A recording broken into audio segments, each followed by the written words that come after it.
Right, and welcome to a new series, or a short series, where I'm going to be talking about my personal experience with the Assassin's Creed games and what I've taken from them, and what pleasure I've got from them, and like little things that frustrated me that I can remember, and just my love and I guess hate of some things in the series.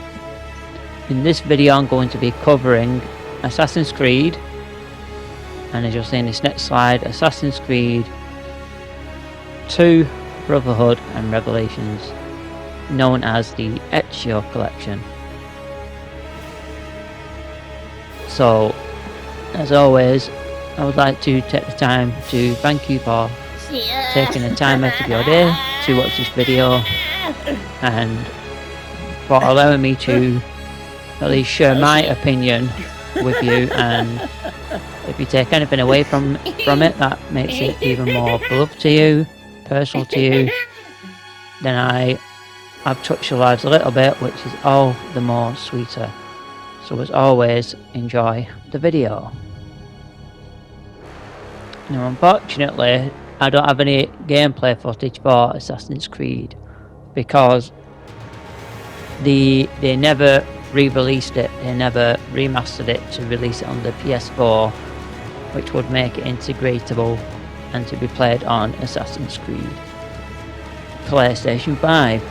Not Assassin's Creed PlayStation 5, but I guess you know what I mean. What makes it interesting is like, I didn't know about this game. What happened was I went to a shop in town that you purchase video games from in physical format, I suppose.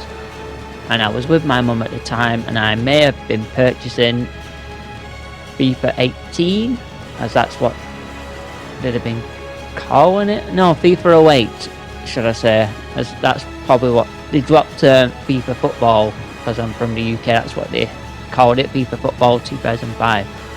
So my mum noticed the posters and things of Altair, and my mum also showed me the game with the figurine with it, which was at the time £80, I believe. So that was sort of like my introduction to the games and the series. So that's how I was introduced to it. I did not see anything on the internet, did not see any trailers or anything, so I was totally blind. So when I get the game, I have to put it in my PlayStation 3, play the game, and as I'm playing through the game, like obviously we have to take the game how it's given. Like we play through the animus and go to different towns and stuff, and it kicks us out for story reasons, modern day stuff like that. So what happened with me was I did I think the first two sequences, I suppose. I can't remember where you go, but let's say in each district you go to the poor district, because each like Damascus, Jerusalem, and whatever the other one were split up into 3 little districts. And what was quite interesting about that was when I went back, let's say you go back to Jerusalem first. Like I said, I'm not going to 100% remember. I did every synchronization point, saved all the people, probably collected all the flags and whatever else to fully sync up the taskbar. Like probably if I left any pickpocket missions, eavesdrops and stuff like that. Like let's say I left 3, I went and completed them. And I couldn't understand why the game wouldn't progress any further for me. So what I actually did was I started a new game, like brand new game from the beginning, and basically that was like my start to the series, because I was like, did I miss something? Did I not hear something quite right? So, you know, let's say I had to then go to the medium district or something, and synchronize viewpoint, then go to the bureau, talk to the guy, do the 3 missions that are the minimum requirement, get the feather, do the next mission. You know, once I'd done that, it's like, right, there's other regions to go visit in each town. So I had no issues from there. So, obviously, like, Altair touching the water and you got desynchronized. Oh boy, oh boy, was that quite tedious or daunting each time you got into conflicts, because it's like, you knew that if you touched water in any way, shape or form, it come up desynchronized no matter what.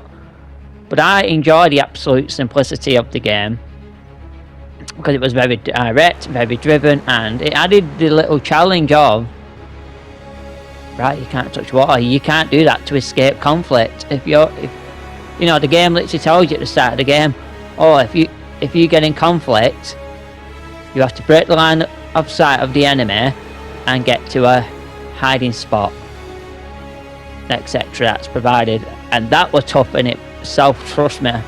I had many a chases, many a chases where it would go on for what felt like endless minutes, because especially when you killed your assassination target and the whole town's alerted. You know, one thing that sticks out to me is when you go back to one of the bureaus and the guy's like, aye, the whole city knows, you know what I mean? He's like telling you, like, this is not how we operate. You were supposed to get in and out stealthily, like an assassin. But Altair grew, he kind of like learned humility, and he was probably like, yeah, to a certain degree, you're right. But I'm not as equipped as I was at the start of the game. But he had to prove himself again. So the ending was brilliant when you defeat Al-Mulem, when he multiplies himself, and you know, it's like it reveals like more pieces of Eden sites. That was enough intrigue for me to want to continue playing the game series. And like I said, for me, it almost never happened, because my mum pointed out the game to me, and if my mum hadn't pointed the game out to me,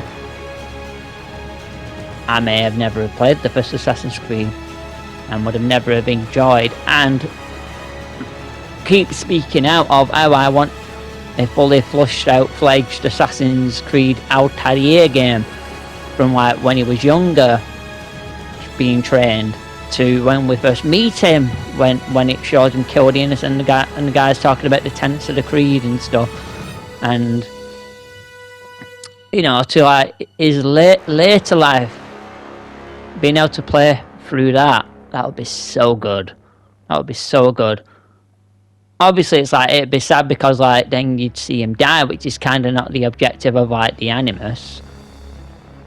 But you know, they could sort of like have it be just before that, so you can do everything else, and you know, like what fate's next. He locks himself up, knowing that one day Ezio will find him and stuff like that when the time is right.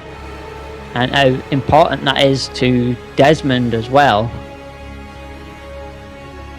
to grow, because even Desmond has a struggle, because he fights with his dad, like says, hey, you guys have kidnapped me, what the hell's wrong with you, you know what I mean? He's like, you know, he's not cool with it, and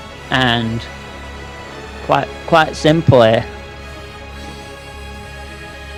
the game still looks beautiful to this day. If I could play that game in my PlayStation 5 and play it now, I know for a fact that I'm not going to be like, oh, it looks so awful. Like, yeah, possibly if you put Assassin's Creed and Assassin's Creed Mirage side by side, yeah, it's probably leaps and bounds ahead, really, compared to what it were. You know what I mean? But it's like, in terms of like how the game looks, it's still a magnificent looking game, and it's still a game that I would still play to this day, even with the limitations of like lock cameras, and like I said, even the challenge of please don't touch the water, Altair, please don't do it. So yeah, I don't know how long I've got left on this slide, because like, but yeah, in general I personally enjoyed the game, and it was something that I cherished very much. As I said, my mum pointed it out to me when I was possibly going to get a different game, because I was working, I had the money to pay the extra cash for this. Let's say it was like a collector's edition of Assassin's Creed. I think back then DLC weren't a thing, so you didn't get anything extra with it. You still got just the same standard game that everyone got. I just got the figurine, which was beautiful to look at. So yeah,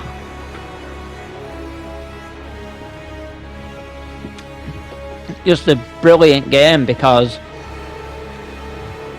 obviously like people paid attention to the cutscene that we got, like the trailer where he's got the crossbow, and people was like asking like, well, why is it not in the game when it's shown in the trailer? And the devs themselves actually explain that when they look back, it weren't really historically accurate for the time that the game actually took place.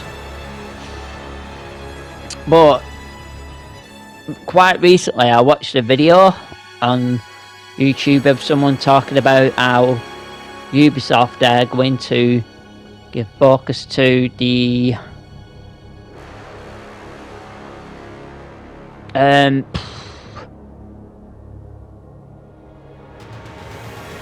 modern day story. That's the one. Sorry, I had to think for a second. Yeah, the modern day story, and in this YouTube video, the guy said that people absolutely love the modern day story, and it's like, from what I can remember, and just let me elaborate here, please.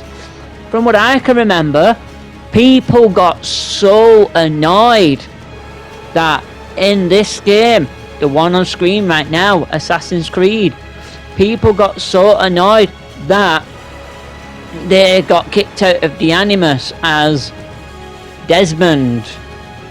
They did not want to play as Desmond, they wanted to play as Altair. They was not interested in Desmond, there was no love for Desmond. So again, explain to me, when the majority of people didn't care for the modern day at all, where's this love? Where's this group of people? It's like, seriously. Because I didn't mind it, because like, it weren't like it lasted for ages. It weren't like in the top right hand screen of your game, you got a 5-hour in real time timer on your screen, and you had to do as much as you can in that time. If not, well, depending on how much progress you made, you'd get kicked out the Animus, right? The first time. But then it would take Lucy 1 hour to sort the Animus out, right? And then let's say, alright, oh, I fixed the Animus, you should be able to stay in longer this time. Let's say it's increased to 8 hours. And then again, it's another hour, and this is like, you don't just go to bed and stuff like that as Desmond like they did. You have to wait another hour in game. You can't just turn your game off and then go back to it. You literally have to be there for an hour, essentially doing nothing. And you know, you get kicked out one more time, I believe, and then let's say you go back to the Animus when you've jumped in after she's repaired it. It's, oh, you should be able to stay in a longer time now. let's say that's 12 hours, and then it takes her another hour to fix it, and then when you jump in this time there's no more dropouts unless you jump out yourself. That would annoy folk more, but people complain when it was integrated with the story. So again, that's my takeaway from the first Assassin's Creed. Well, just to summarise Assassin's Creed with Altair before I go on to talk about Assassin's Creed 2. Two things I kind of forgot to mention was like, you return to Masia each time, like when you achieve like your targets. I believe there's 9 Assassin's targets out here to take out, and the story's pretty good. And the other thing is like, you just get like progressively things added to you, like throwing knives and stuff like that, like probably better bits of armor to increase your health. So that's kind of something I just forgot to mention. But now let's start with Assassin's Creed 2. I was so hyped for this game, and there'll be actually gameplay footage in a little bit, and I'll kind of talk about the game from there, like sort of like how the set cameras were still the same, and how like parkour was always just such an annoyance, but if you did it right it was also good. But Assassin's Creed 2,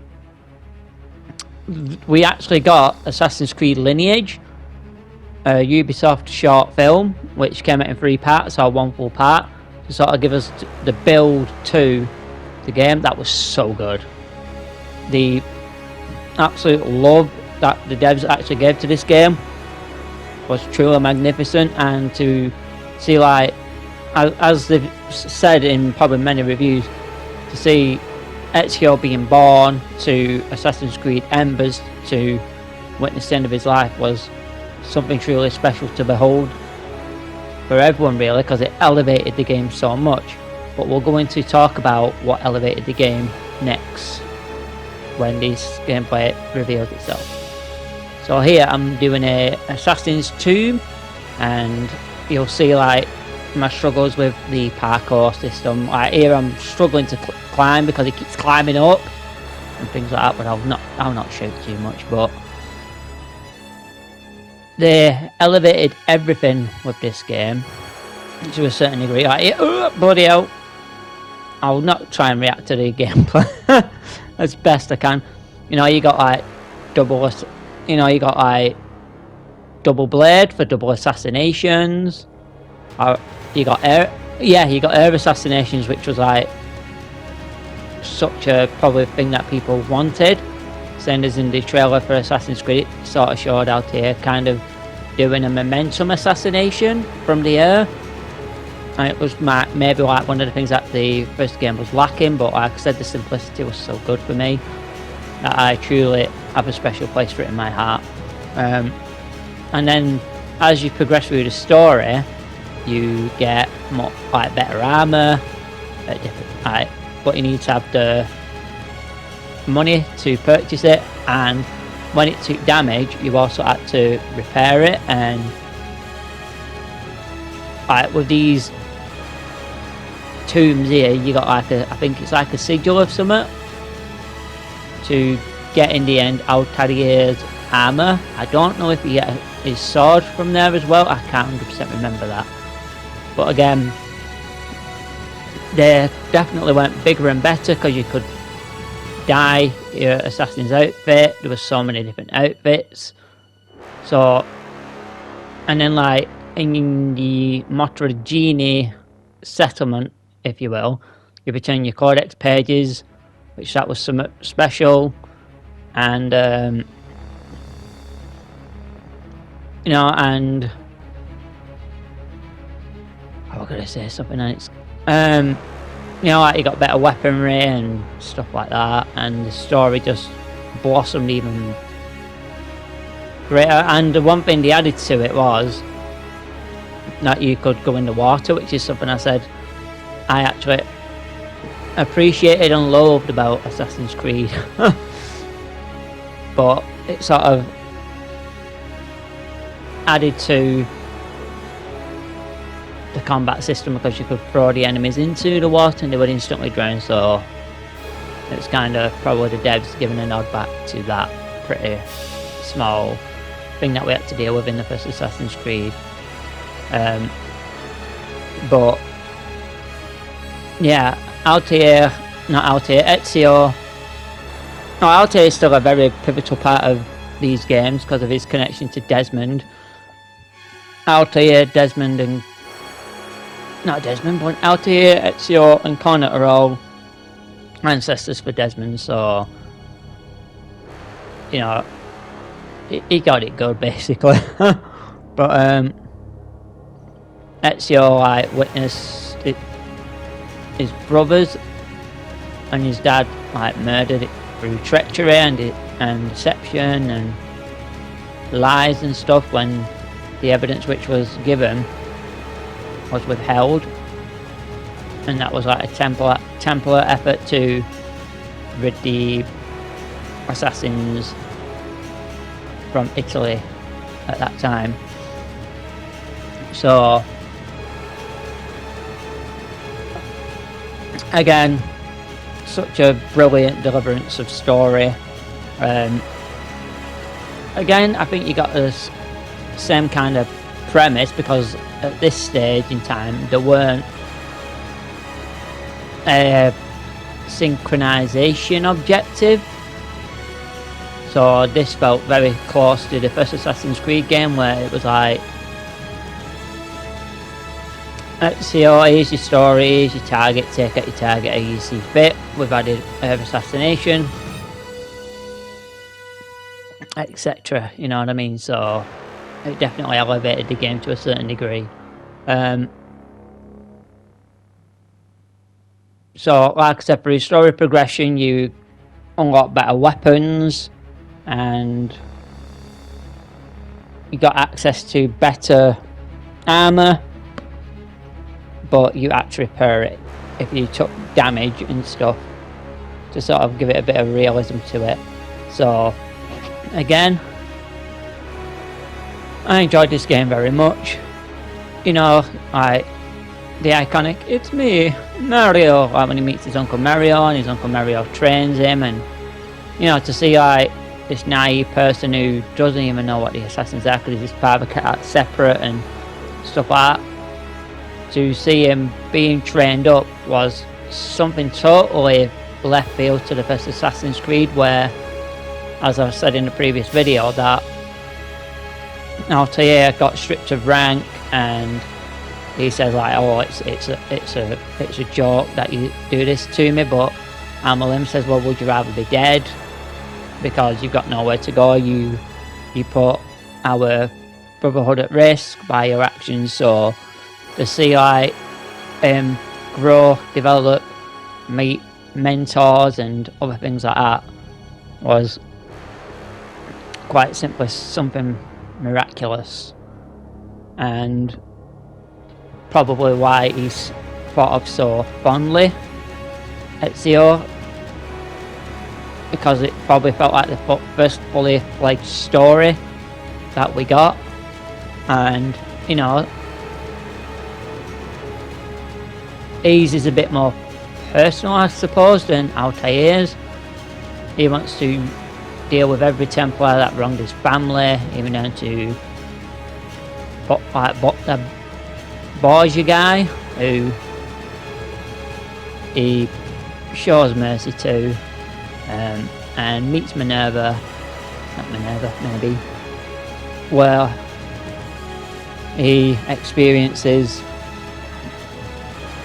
through the animus, well, through his memory, actually he mentions Desmond, and his relationship with Leonardo da Vinci, who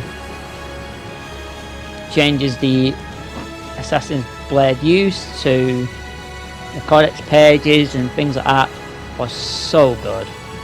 And the fact that I think later games explored Leonardo da Vinci's creations, yep, I kind of thought I'd desynchronized there, bloody hell, was so good. Having Leonardo da Vinci in it and using them in such a way was just such a treasured thing, really, because you know, like when you first try his flying machine and you absolutely crash it. You know, it's intended, but probably I'm like, wait, was that supposed to happen? So then it becomes a little haha moment when, you know, like you figure out, oh well, the smoke or the heat from the fire actually will outraise the wings, and then you use it. It's so good. But yeah, again, like, oh, I think that's what I was saying. At the Monterigini Villa place, you could like renovate there, and you know, and that would lead to you be able to get a bit more steady income, so you can make your money. So devs thought about that, where, like I said, in the first Assassin's Creed, it's sort of like closer to the Batman Arkham series, where it's very story driven. Like in Batman Arkham, Batman gets like his grapple and things like that, and gets stuff that helps you in your gameplay throughout that series. In the first Assassin's Creed, they integrated it that way, that every time you return to Masia, you know, got a little bit more. Oh, now you're carrying extra throwing knives. Oh, you've got braces this time. Oh, you've got your chest plate this time. You know, stuff like that. Where they did it a slight bit different in this game, but they also thought about it, like how you got your income and things like that. Here at this particular point, I don't know that you're just supposed to climb up the wall where the brick's showing, because to me it's not that obvious, but I kind of figure it out when I go back over. But yeah, again, like I said, I thoroughly enjoyed this game as well, and left feeling very satisfied. Yeah, I kind of thought, wait, do I jump back down? And I'm like, no, I don't do that. So yeah, I absolutely grinded this game out. Got annoyed with the parkour best of times, and it's like one that definitely stands out. Like here I kind of figure it out, like, oh right, because here I got, I'm like, oh right, I probably have to climb under the bricks. Ah yeah, there we go. Like those guys that you have to like tackle, or if you killed them, like your finger filled up. They were so annoying for chase after, because they'd be like, oh no, Assassino, don't do it, and then they'd be fucking sorry for the first, I think this is the first swear word in this video, I do apologise for that, but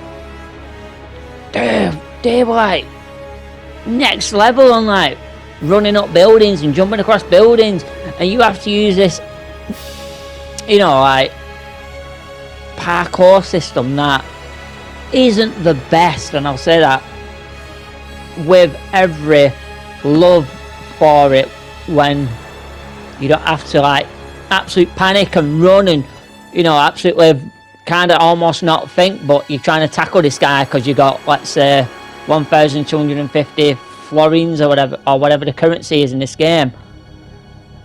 Just give me a second. You know, stuff like that, or one thing that annoyed, tail missions. I don't know if it was in this game or if it were other games. Your tail target will be there walking, and then you have to and then they turn and you have to like break sight and stuff like that. I failed so many times because the finger filled up so quick. But overall, another brilliant installment, and absolutely loved it, and loved the whole story of Desmond's continued story. So now we move on to Assassin's Creed Brotherhood, which kind of had a very similar premise. They continued what was good, basically, with Brotherhood. Obviously the story continued to enrich in that, and, you know, showed Ezio having to adjust to, you know, he sustains an injury when he's attacked at the villa of Monterigini, And when he sees a doctor says to him like, the injuries you've sustained, you kind of never really recover from. So you have to take extra care. So obviously that meant he had to adapt how he became an assassin.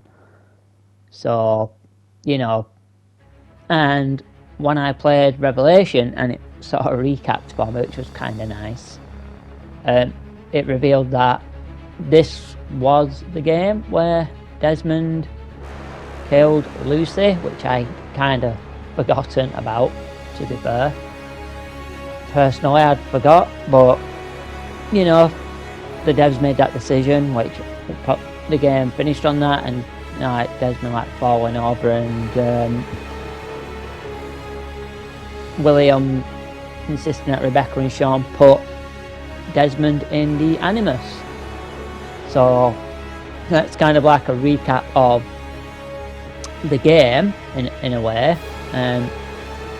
So we will now begin to talk about, hopefully, we go through the story. I'm not going to remember kind of as much really, but you know, there's a new enemy threat who kind of seems like a match to Ezio, because even when Ezio meets with one of the mentors, he bigs him up. He's saying like, no one else before. He's ruthless, he's tenacious. Even the people who are with him aren't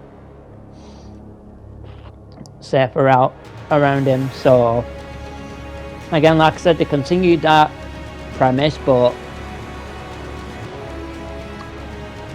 when I started the game, Assassin's Creed 2, I think Ezio had like 51,350. I'm like, oh bloody hell, he's loaded.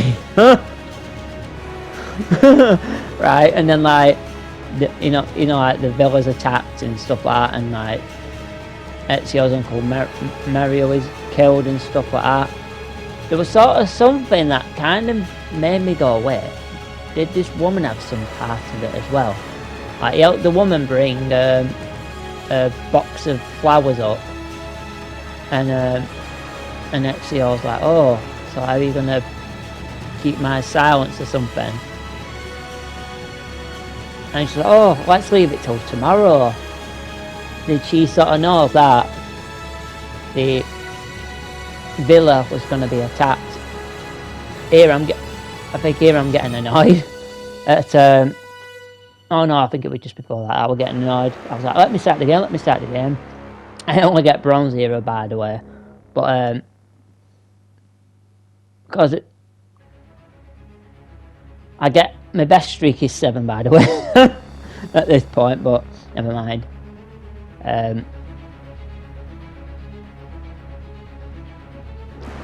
But again, like, it's amazing how the game just picks up from the end of Ezio's story, like when he let Borgia live and he has to exit that place and stuff like that, and how that has a knock-on effect, because Ezio's like, I did not think that they'd see me so quick, I didn't think they'd find me so quick, stuff like that.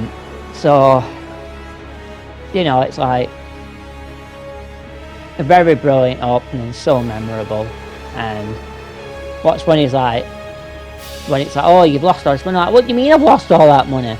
Oh, Altair's armor was destroyed, that's what do you mean? just a continuous thing for me.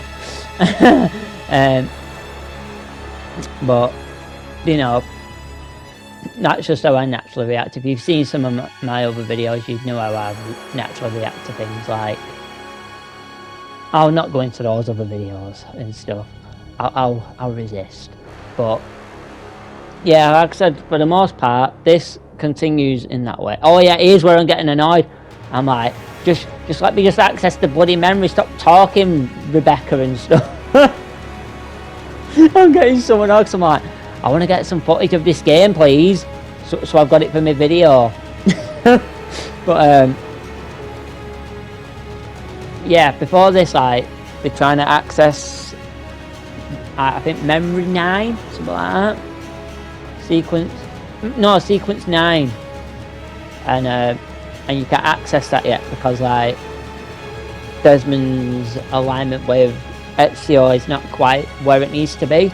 Sort of the premise from the first Assassin's Creed at Abstergo, where Lucy and Desmond went through that as well. So Desmond's like, right, okay, I've got to go through that again, okay. Well, like I said, from what I can remember, the premise is the same. You've got renovations to help increase your money. You've got so many weapons again. You might have like special armor that you get. That becomes the best armor. Doesn't need repairing, stuff like that. I think in this game was the first time where they added healing, because I don't think that was a thing in Assassin's Creed 2. So, you know, that was kind of a nice feature. And like they had the R1 button to sort of like quick map, so you could select like weapons to assign to like I think you shortcut the touchpad, not touchpad, D-pad buttons. I think that's what it's called. So again, there's very, very nice little things that they added into the game that, you know, we almost take for granted these days because we're so spoiled with games. But again, like I said, they continued what worked. They continued to just build on this story, build on this character's popularity, build on what was working. So I think there's a guy who, like, I don't know if I've got it in this video, but there's a guy who's like, I think wife has been hanged, and Ezio is then brought back to reality again. And when he says, I've suffered loss of family, so it's something that he bears, but he has to soldier through it because he's got a purpose, he's got a mission to do. So again, like, just so very good. And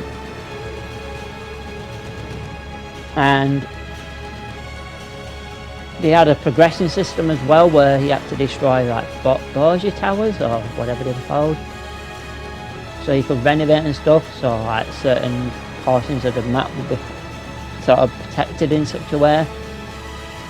So you had to do a little something to build on that progress. So again, there's very, very subtle things to, I guess, keep you engaged and stuff. I remember there being like assassin contracts. I can't remember which games they were because, but I remember them also being quite a task themselves, because some would be like, oh, kill your 3 targets in 6 minutes, but then like your first target could be like 200 blocks away or whatever it stood for in this game. So you kill them, and then like your next one's 150, and then the next one after that's like 170. It became a rush because it's like I have to get on my horse. My horse moves faster than me. Oh, here it's telling me to throw coins, and I've not got money to throw the coins. These are the women I was talking to. Please, sir, just a few coins from the first Assassin's Creed game, which did your freaking nothing. I think that was in a previous video, by the way, when I said it would have felt vindicating to absolutely be able to kill them, but never mind. But yeah, I collect the feather because I notice it, and I do the viewpoint. So again, from what I can remember from this game, I absolutely loved it, was hyped for it, and that hype continued for Revelations as well. I really wanted to play that, the trailer to that was so breathtakingly beautiful. I think everyone thought, whoa, when they saw that. But again, like I said, I think it was in this one where you got to explore Leonardo da Vinci's inventions and stuff, and that elevated the game. And here, this tail mission is actually quite nice. They never look back, but I'm not taking that risk at all. I'm making sure that I'm social blending. I'm making sure that I'm keeping them in my sight and I am protected just in case they do turn around. Because it's just annoying to get caught and it come up desynchronized. You either caught or you created too much attention or something like that, you know what I mean? But generally, the challenge was still there with these games. It didn't feel like they added all, like I said, all the other things that I mentioned, like air assassinations, double assassinations. It didn't make the game easier whatsoever.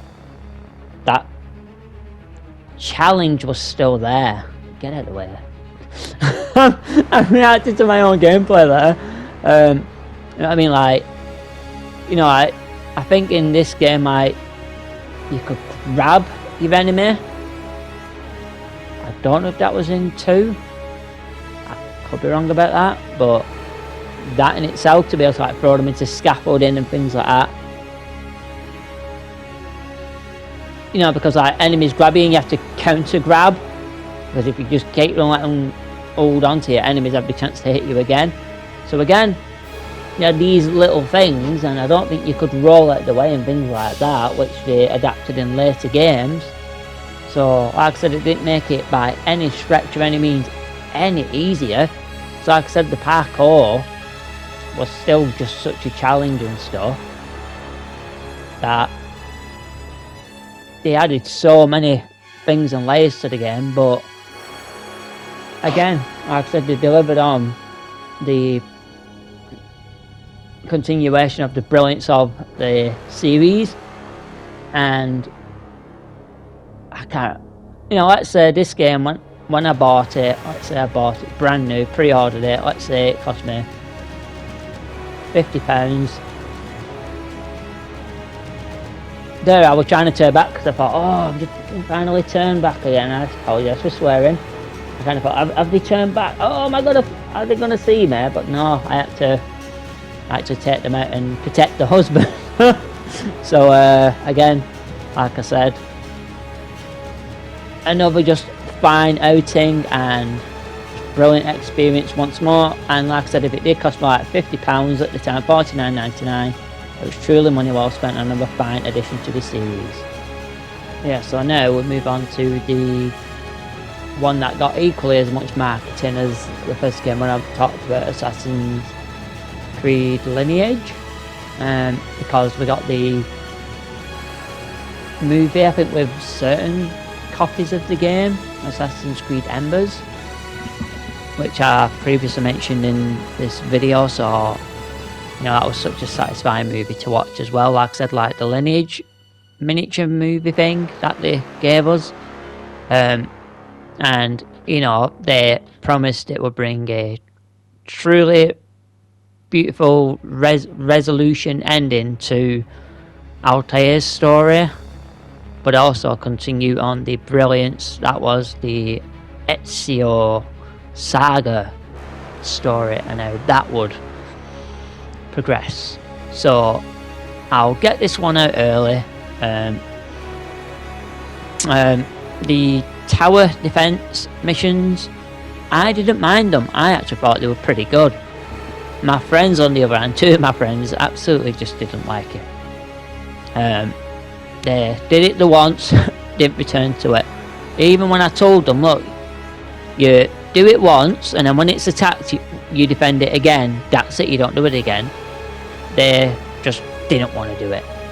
They said it stunted the game and made it weaker for it, but for me, I absolutely enjoyed it. So again, like I said, the trailer we got for the game, which was then rolled into the game itself, was so beautiful to see. And we're thrown right into it, where we're tailing Altair through, like, it can't be a bleeding effect because there's no animals, but you know, you follow that through to progress in your story, to catch up to the, I guess, the antagonist at the start of the game. I felt it. I played it earlier, and I thought, how did he just stand there being like, Ezio, why are you here? Blah blah blah, and he just stands there, and you just get to walk up and kill him with you. He didn't play it. I thought, what on earth? Why? Just why? I just felt like, eh? I thought we had a little battle here. I thought, oh, we picked my sword and I've got to defeat him. But as anticlimactic as that were, you know, it probably felt very vindicating as well when you got to do it at the time. So, you know, I sort of got that conflict with myself from early today, really. But, you know, it's like, so yeah, here you can see on the screen the added synchronization. Oh, don't wander too far from Yusef and things like that. So again, that was something else I think we all kind of generally didn't really like, because it then took away from what I said was the brilliance of Assassin's Creed 2 and Assassin's Creed, where I guess in most cases with Assassin's Creed, with Altair, it was kind of very limited and you could kill your target. But in Assassin's Creed 2, like I said, you had your assassinate, you could blend, kill, you know, you had options of how you killed your target. Where with this one, it's like in Assassin's Creed 2, it was like, oh, air assassinate the guy. You know, I think it said assassinate, but it like until you wanted to do an air assassination when it's like, oh, when you're ready, pull your wife down. So again on this one, it's like, yeah, don't wander too far from Yusuf. I think before this, like I said, this is after that opening. It was like kill at least 5 guards from hay bales. So I did the let them look at me, let the detection build up to the point where the following, jump into hay bale and assassinate 5 times, just so I get it out the way, rather than hoping there's more hay bales and I can be like yoo-hoo, because there were no option to whistle in this game from what I could see. So maybe that was added from Assassin's Creed 3, because it just didn't appear to be present in this game. But again, that didn't take away from the overall experience. And, you know, I think even here I tried, like, not here, in the game, I think I tried even seeing if I could do what I did in, like, Assassin's Creed Rogue, where if you go up to a wall, Shay presses up against the wall. That was something, again, that were incorporated here. But again, it doesn't take away from the overall experience. So again, like I said, you've got this arc of Ezio's story aligning with Altair's, and that was so very richly rewarding in the end. So very worthwhile to play through, because like I've said, I have absolute love for Altair and want that fully flushed out game. If Ubisoft ever do that, I'm going to be so pumped and hyped for it, it's unreal. Oh, I'm looking now and being like, oh, I've got to do the thingy where I've got to climb up under 60 seconds. It's going to be such a tedious thing to do. But I think that's like next mission, but here I make sure bro, people like, yay, thank you, thanks for $2. But again, from what I can remember, like, my friend Joe said he felt it was the weakest in the series from the other Ezio games, but I don't think I ever felt that. I think I absolutely enjoyed it. Yeah, like that guy standing there, punch ball. Hey, get back here! Watch what happens when I whip my sword and kill one of them. It comes to Ezio and kills the millions. It's like, eat, dab. But yeah, for me, I enjoyed it all. Like, in this one, you got like this wolf armor that was so beautiful to look at. Like, yeah, look, got your sword. What's this? Weep. You know, and again, like I said, I grinded it, but try and get synchronization down and whatever else, because it was just so worthwhile to do so. It felt enriching and stuff like that, but again, getting the synchronization come at a cost. It was so stressful. It was so stressful, not gonna lie. But again, like, to get the hook blade and introduce other ways to enhance your gameplay. So like, oh, use like zip lines to get around the city faster and things like that. Or use your hook blade to get across larger gaps and things like that, was just such a brilliant thing they added to it. It sort of reminds me of Assassin's Creed Syndicate, where they added like the grapple thingy so you could get up buildings quicker. Such a welcomed addition that when we reached Syndicate, it was so, every time you use it, it felt so satisfying. And again with this one, from what I can remember, it felt so satisfying that you're climbing, I don't know, climbing parameters. Oh yeah, I think here this guy's like, I give you my stuff at a less price that you won't believe your eyes. Oh no, never mind, that was the previous game. I think he had like something in his shop like 12,000 florins. I'm like, I thought he said, yeah, our price is so low that I won't believe my eyes.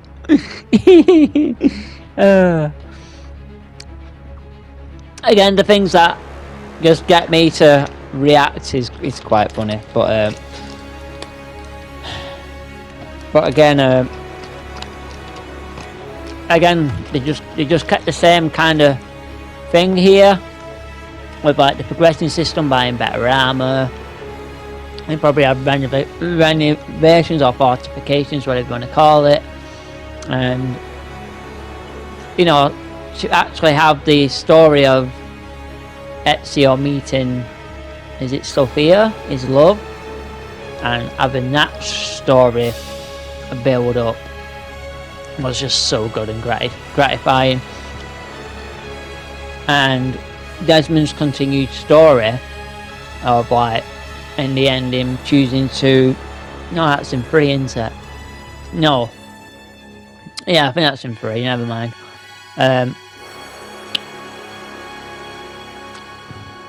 Desmond having his own little story arc as well. Give me a second. Desmond having his own story arc of he had to do something in the Animus to not slip or lose his mind and stuff like that. Kept you engaged with Desmond's story, which, like I said, I personally didn't mind.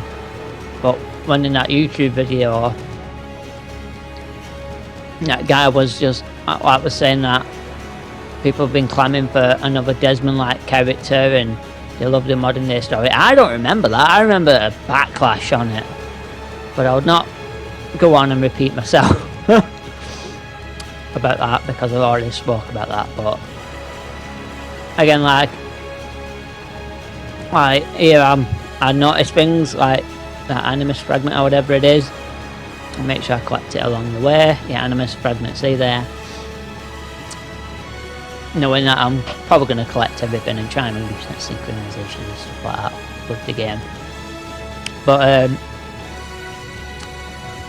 again, another satisfying game, another satisfying outcome to a very polished and refined game, and I just remember personally feeling very satisfied with the overall experience from the 3 games, and having Altair's arc finished, again, cherry on top for me, because like I said, I absolutely loved the first game, and that was an accident, because as I said at the start of the video, my mum pointed the game out to me. So this love that I had for Altair would not exist without my mum pointing the game out to me. Oh Marcus, look at that, oh you should get out, the game looks so good, oh look at the figurine. So like I said, that, bloody hell. You know, like I said, so gratifying, and you know, to be there to see Ezio's, not Ezio, Altair's end. Oof. I'm feeling emotional now. I was thinking about it like, wow. I'm still blown away by it. That's how impactful it was. How impactful it was on my life and on others' lives, I'd imagine. Just such another fine installment from Ubisoft once again. With the, like I said, the few little knacks that I've got, like synchronization, and probably some of the parkour was again probably jarring at times, but it's like you forgave those little things because the here I'm just throwing the guy around because I'm not holding on to circle here. You're supposed to hold on to it. So this poor guy gets thrown around so much. But you know what I mean, like you forgive those things because the overall experience was so good. Like I said, that you forgave those things. So again, I absolutely love these games, and this is like part 1 of the video. These first 4 games have been set a precipice for the game series, which I think they definitely have tried to keep with, but sometimes people feel like they've sort of strayed from it.